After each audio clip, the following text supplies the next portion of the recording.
Everyone, welcome back to Rabi vlogs. இன்னைக்கு mini vlogல பிரெட் ஃப்ரூட் 65 ரெசிபி தான் ஷேர் பண்ணியிருக்கேன். பிரெட் ஃப்ரூட்ல நிறைய ஹெல்த் பெனிஃபிட்ஸ் இருக்கு. இதை சாப்பிட்றதுனால joint pain, asthma, back pain, ear infection, டயபெட்டிக்ஸ்லாம் கண்ட்ரோல் பண்ணுறதுக்கு ஹெல்ப் பண்ணும்.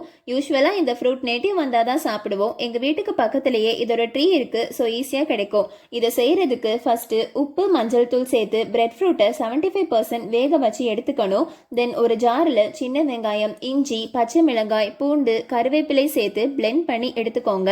தென் கார்ன்ஃப்ளவர், கடலை மாவு, மிளகாய்த்தூள், சோம்புத்தூள், மல்லித்தூள், கரம் மசாலா, சிக்கன் 65 மசாலா, மஞ்சள் தூள், உப்பு, 75% வேக வச்ச பிரெட் ஃப்ரூட், தென் பிளெண்ட் பண்ணி வச்ச சின்ன வெங்காயம், இஞ்சி, பூண்டு, பச்சை மிளகாய், கருவேப்பிலையை சேர்த்து நல்லா மிக்ஸ் பண்ணிக்கணும். தென் கடாயில் ஆயில் ஊற்றிட்டு ஆயில் ஹீட் ஆனதும் ஒன்றொன்னா போட்டு ஃப்ரை பண்ணி எடுத்துட்டா பிரெட் ஃப்ரூட் 65 ரெடி ஆகிரும். மறக்காமல் இந்த ஃப்ரூட் கிடைச்சா ட்ரை பண்ணி பாருங்கள். தேங்க்ஸ் ஃபார் வாட்சிங். பிடிச்சிருந்தா சப்ஸ்கிரைப் பண்ணுங்கள்.